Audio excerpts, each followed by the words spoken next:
up here with Nebraska coach Amy Williams. Coach, would like to make an opening statement and take questions.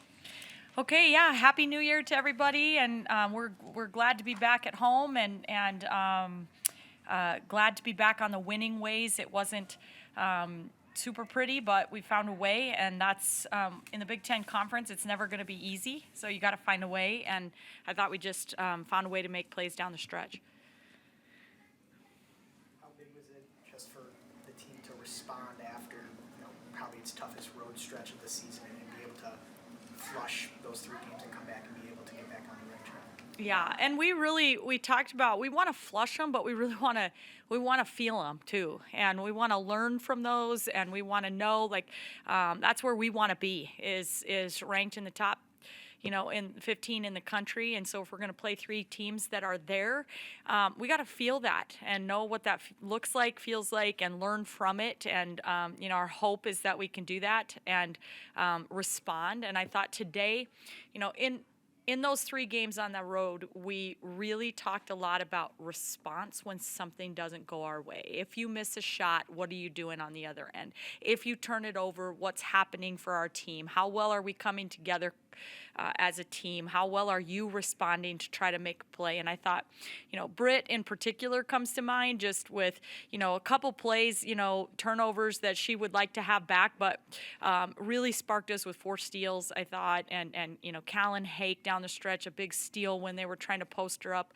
with Gabby Elliott. And, just some smart basketball plays where our response to the negativity was better. And that's something that we can grow from. But we've got some things to take from this game, and I thought there were plenty of times we could have put it away that we didn't.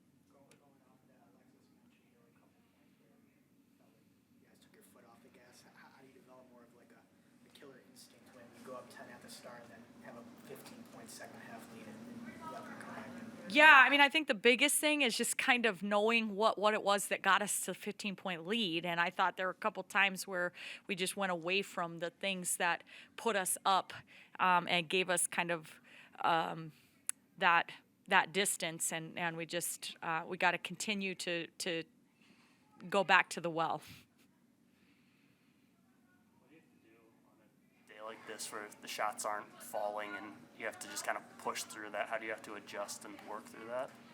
Yeah, I think that's the biggest thing. We haven't really shot the ball particularly well for about 4 games. And so we're trying to figure out, how do we respond? How do we grind through that? How do we continue to get paint touches? How do we create something on the defensive side that can create some offense for us? But also just really evaluating what are the more high percentage shots. It's not just threes in general, but do the threes come after a paint touch? Do the threes come after, penetration? Do they come after we've been able to collapse defense? Or are we just making one pass and jack it up without a post touch? And, those kinds of things matter with our ability to score, and those are the things that we're paying attention to, evaluating, and trying to really, find the rotations and lineups and things that are going to be able to do that. You mentioned she's the one that kind of jumps to mind for you on responding. What does that say as a true freshman, that she's the one setting the tone? Yeah, I think she's just coachable. I think that's part of it, is that she's paying attention. She's coming in and watching film individually with our coaching staff and really breaking things down. And so she's had, and then she's coachable. She's doing the things that we're asking her to do. But I think late in that 4th quarter, when the game was tied and we came out of the timeout huddle, we put the ball in her hands in a ball screen action, and she made a big shot. And, that's the kind of thing that I've watched her do her whole basketball career, and something that we're going to continue to lean into. In that moment, or I guess in that sequence, she started it, but that was a 11-0 run, and Allison and Kendall both made pretty big. Well, Kendall made a big 3, but Allison made a couple big plays. That offensive rebound was pretty big. Huge. I thought Allison was huge. I just told Matt that on the radio. I thought Allison's presence on the court was just really big for us. I thought she made a couple big plays on the defensive side of the ball that maybe didn't show up in the stat sheet, but then just the confidence to be able to handle the basketball, wait till we were set. They were heating us up. She has good timing. She had good confidence. She had good knowledge. She knew what we wanted to run, what we wanted to be in.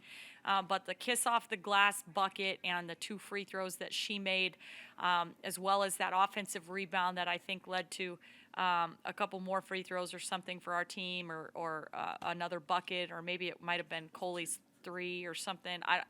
But that's big stuff. That's big time. It's important. It's those are. Allison, she's in her 4th year. She has missed a lot of that career because of injury, but, that's a 4th-year player making plays down the stretch. Kendall Coley hitting a huge 3 there, making 2 free throws, just a senior that's stepping up to make big plays down the stretch. Alexis didn't have her best offensive night, and but she made a huge bucket in the paint there late in that stretch when we needed it the most. And those are the things we need our team to do. You guys faced a couple of good interior players out west, and obviously Merkel's a different type of post player, but what you just like about the way Petra and Alexis limited her and didn't let her take over the game in that game? Yeah, I mean, I thought that they both battled hard, and we had a defensive game plan. We didn't always stick to it, but it's kind of easy to say and not always easy to do with certain players. But I thought our guards really helped. There was a foul that Callan drew on her, trying to get down there and mix it up and help box out, and then she puts herself in foul trouble by fouling Callan there, and so part of our ability to defend her just was having her not limited minutes because of foul trouble. This is the 50th season of Nebraska women's basketball. Just what did it mean to have 5 decades of players back in the house today, and then also just for the players from the 70s to see how far this program's came? Yeah, I mean, it's just a special weekend, I think, for myself as an alum as well. Number one, this weekend means a lot to me just to have everybody back. Obviously, the weather didn't cooperate as much as we would have liked, but several of my former teammates and coaches not able to come back because of that. But just a really cool thing to celebrate the 50 years of this. We never want to lose sight of the people who paved the way for us. And last night, just being able to share a lot of stories with the alum that are back about just the way things have changed kind of in the 9 years I've been the head coach here, but since in the 50 years since we've been playing women's basketball at the University of Nebraska. So what a fun group. We just really appreciate everybody that made the effort to be back and connect with our players and support this program. You guys are just coming back from that first West Coast swing as a part of the new expanded conference. Was it difficult at all for you to adjust? Callan mentioned not being able to sleep a little bit, but just what is that and what can you learn from that? So. Yeah, I mean, I think that for us, it's maybe a little less drastic. I didn't really notice it as much. There is a 2-hour time difference, and that makes a little bit of a difference. But for the most part, I just really felt like the travel was smooth. Things went well. We just ran into some buzzsaws. We didn't rebound the way we needed to. We didn't, it was on the court stuff that mattered way more than any of the logistics of traveling out west.